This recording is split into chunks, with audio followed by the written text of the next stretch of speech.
पुत्र ने खटिया के पाट से पीट कर की पिता की हत्या। गढ़ी मलहरा कस्बे में आज सुबह एक अचानक सनसनीखेज वारदात सामने आई, जिसमें एक पुत्र ने अपने ही पिता की पीट कर हत्या कर दी। गढ़ी मलहरा कस्बे के वार्ड क्रमांक 12 चतुर्भुज मोहल्ले के रहने वाले 65 वर्षीय बुजुर्ग के पुत्र ने खटिया के पाट से पीट कर अपने ही पिता की हत्या कर दी। रिश्तों को शर्मसार कर देने वाली इस वारदात के सामने आने के बाद नगर में सनसनी का माहौल बन गया। जानकारी के अनुसार मृतक पूरन रेगबार के पुत्र नरेंद्र रेगबार ने खुन्नस के कारण अपने पिता की पीट कर हत्या कर दी।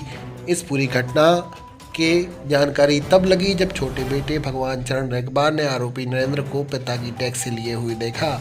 उसने जाकर पिता को घर पर देखा तो पिता मृत अवस्था में घर के पीछे बाड़े में पड़े मिले।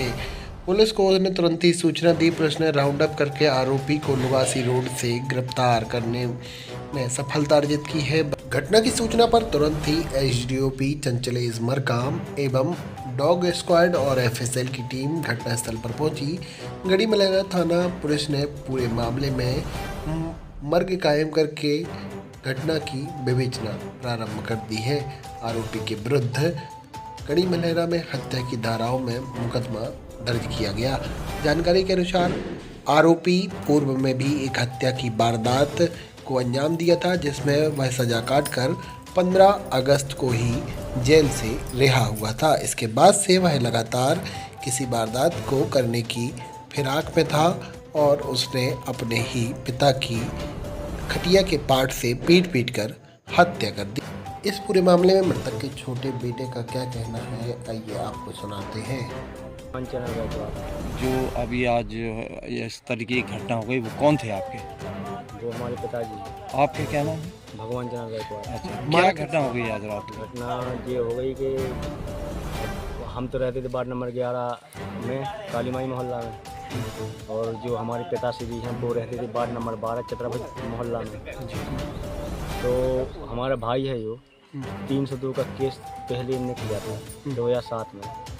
ये पूरी सज़ा काट कर यही 15 अगस्त के दिन रिहा होकर आए हैं। अब 3 महीने नहीं भाई, और ये दोनों साथ में रहते थे। पिताजी रहते थे, बड़ा भाई साथ में रहता था। बस अचानक सुबह देखा, आज सुबह, और हम अपनी ड्यूटी पे थे, तो बड़े भैया नरेंद्र रेगबार, हाँ, हमने टैक्सी लेने देखा तो हमने सोचा कि हमने कभी हमारे पिताश्री ने किसी को टैक्सी दी नहीं। आपके पूर्व में भी आपने एक आवेदन दिया था? जो हमने पूर्व में आवेदन दिया था, एक के अपने थाने में भी दिया था, पुलिस थाने में दिया था कि ये दिमागी पागल है, जो कोई हादसा कर सकता है, 24 घंटा लठ लेने घूमता है, मोहल्ला वाले भी दहशत में है।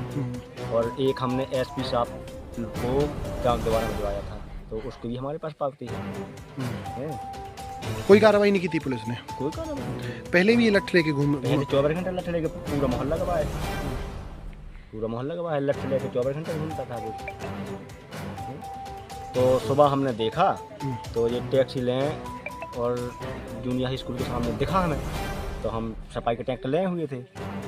तो हमने देखा कि हमने कहा कि हमारे पापा ने कभी किसी को टैक्सी नहीं दी, हमें भी नहीं दी कभी टैक्सी। मतलब उनको अपने आप विश्वास है वो किसी को। वजह क्या रही हत्या की?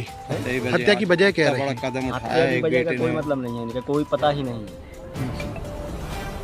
पर हमने देखा ही नहीं, हमने देखा इनको को, हमने कि टैक्सी ले। आरोपी पकड़ गया है? आरोपी पकड़ गया है। तो हमने सोचा कि टैक्सी ले हुए है जो पिताजी की, और पिताजी कहाँ है? तो हमने इससे तो कोई बात नहीं की। हमने स्टैंड पे हमने पिताजी को कॉल की।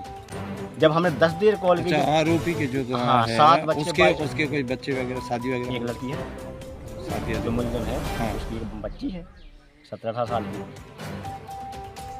जी, ये सब जो वारदात हुई है इसमें अभी क्या मिला है और एक आरोपी को लेकर क्या लगभग सुबह हम पुलिस को सूचना प्राप्त हुई कि गढ़ी मलहरा थाने के अंतर्गत जो गढ़ी मलहरा लोकल में कस्बे में चतुर्भुज मोहल्ला है, यहाँ पे नरेंद्र रेगबार ने अपने ही पिता पूरन रेगबार की खटिया की जो बैठ होती है उससे मार के हत्या कर दी है।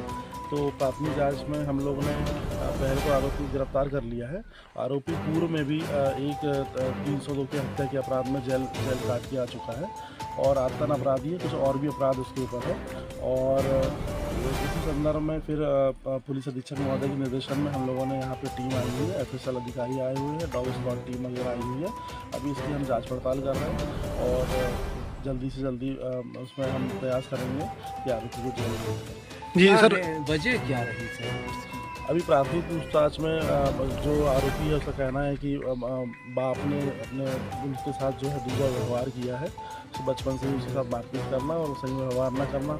और उसका कहना ये है कि जिस लड़की से मैं शादी करना चाहता था उसकी मर्जी की लड़की से शादी भी नहीं हुई। ये सब तमाम कारण उन्होंने बताया। सर दूसरा बात ये है कि यहाँ पर स्थानीय लोगों ने जो बताया है और मृतक के जो पुत्र हैं, दूसरे पुत्र हैं, उन्होंने कहा है कि हमने आवेदन भी एक पुलिस अधीक्षक को दिया था कि ये व्यक्ति जो है लगातार ऐसी वारदात करने की फिराक में था, फिर भी कोई कार्रवाई नहीं हुई। क्या नहीं, अगर आवेदन थाने में प्राप्त हुआ होगा तो उसमें अवश्य जांच हुई होगी और एक जांच का विषय है और हम ये प्रयास करेंगे कि जल्दी से जल्दी आरोपी। सर पुलिस अधीक्षक को भी दिया था थाने के बाद में आवेदन?